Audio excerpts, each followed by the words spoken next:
Hi guys and welcome back to the channel. Today we're going to be looking at the Powkiddy RGB10 Max 2.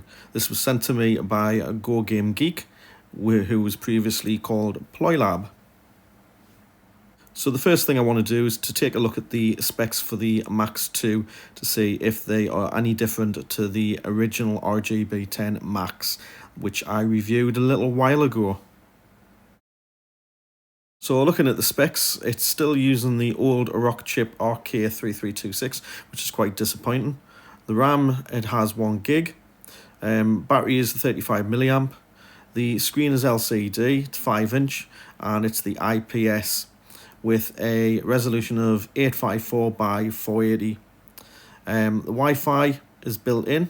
It has built-in Bluetooth, and it has the usual inputs such as your L1, L2, right 1, right 2, dual analog and D-pad.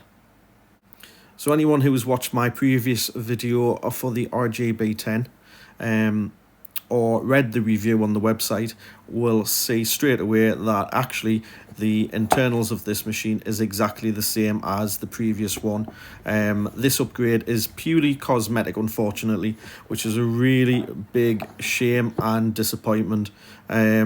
You know, Powkiddy could have done so much more with this. However, that's not to say that this is a bad handheld, because it definitely isn't. So if I do a quick unboxing, straight away you'll see that the Max 2 looks different to the original Max. But inside the box, you don't get a great deal, to be honest with you. You get the usual USB-C cable, which most of them come with now. You know, nothing new about that. And you get the mandatory manual that you get with all of the handhelds, and to be fair, there's not a great deal on it, so you'll not really be looking at that very much. So let's take a look at the Max 2, and straight away you'll see that the design is slightly different to the original Max. Overall quality is really good. It doesn't have that rubbery texture that the original Max had to the casing. This is more of a plastic feel, but the sticks and everything are absolutely fantastic. They're nearly flush as well, which is great if you want to just chuck it into the bag. But they're nice and clicky. The buttons are nice and clicky. They're quite tactile, which is great.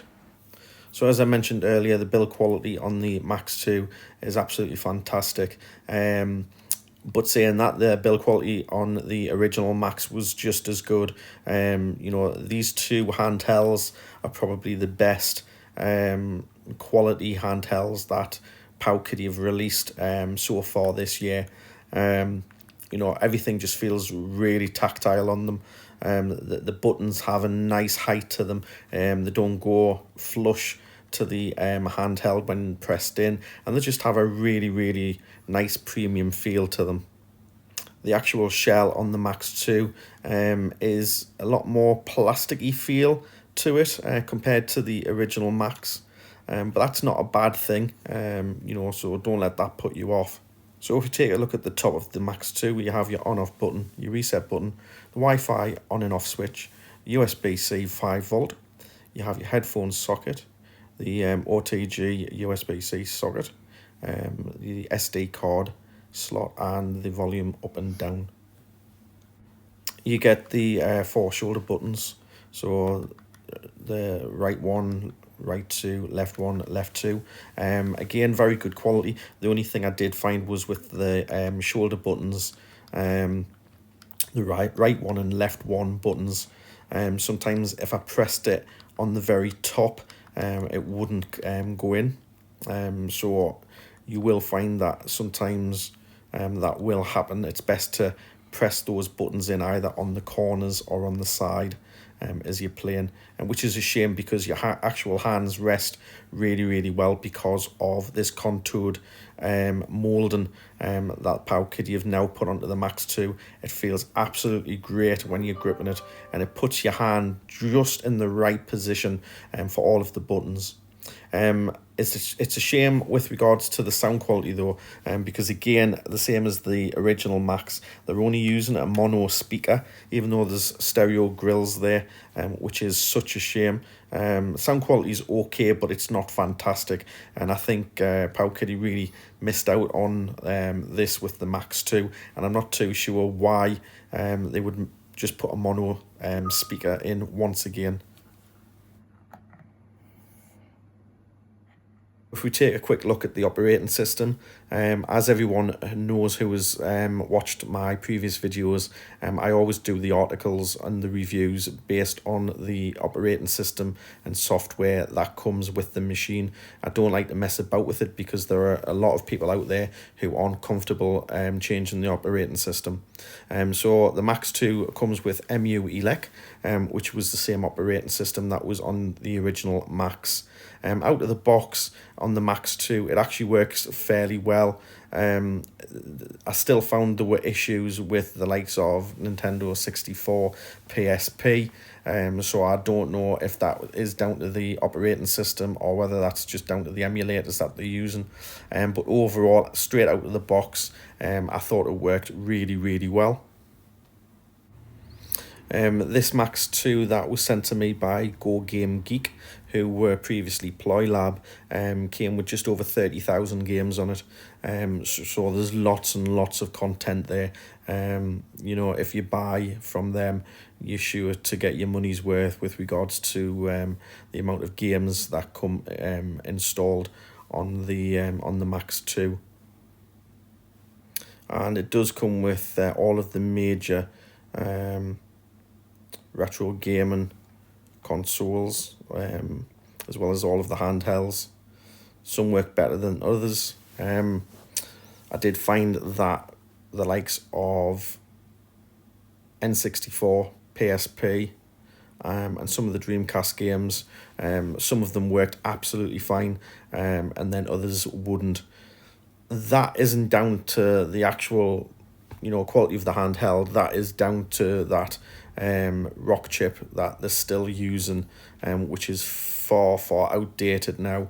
You know, it is such a shame that Powkiddy haven't moved forward and used a better chipset than what they used in the original Max. It's just such a shame. More so this far into 2021, you know, when we've got brand new handhelds coming out towards the end of this month, which is November, with higher specs, more RAM, and the better chipsets, better operating systems. I really do think that Powkiddy's missed something big when it came to that, and I'm not sure who would actually buy the Max 2 because of that. If you've not owned a retro handheld before, then I would certainly say out of everything this year, other than the Retroid handhelds, because they are more powerful than what the Max 2 is. But if you want to go for something like this, the Max 2 really is the one to go to, mainly because of the ergonomics on it. You know, the screen on it is fantastic. It is much brighter compared to the original Max, and as you can see, you know, the colors just pop out of the screen. It is absolutely brilliant, and because of the ergonomics of it, you know, it just fits so nicely into the hand. You know, your fingers are where your fingers should be. I didn't find any cramping over long periods of time when playing games, and it was just, you know, it was a pleasure to play. I just wish this particular handheld had come out mid-year or at the beginning of the year instead of Ploy Lab waiting till the very end, which is such a shame, really. And because of that, I'm not sure that the Max 2 will sell in bucket loads, which is a really big shame. So what I'll do now is I'll play a few games on some of the different platforms so you can see how they run. I'm not going to go massively into each and every gaming platform that's on the Max 2. The video would take too long. However, what I would say is if you're wanting to know more in depth about how well it plays the games if you check out the link below, and it will take you to the original review that I did on the Max, so the first edition of this handheld, and I go into more depth into the actual game and gameplay. So yeah, so go and check that video out. It'll give you a bit more of an idea on how well the Max 2 runs, bearing in mind that internally it is exactly the same as the Max 2. The only difference is the brightness of the screen and the design of the handheld itself. So I'm going to shut up now and I'm going to let you watch some gameplay.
So yeah, so just final thoughts on the Max 2. It's a great handheld. You know, it's definitely an upgrade from the original Max, but only cosmetically, and that screen. You know, it's still using the old RK3326 chip, so it is underpowered still, and you still won't be able to play the likes of PSP and N64 games to the full potential. However, out of all of the handhelds that Powkiddy have released this year, the Max 2 is probably the best. So thanks for watching the video, and see you soon. Bye.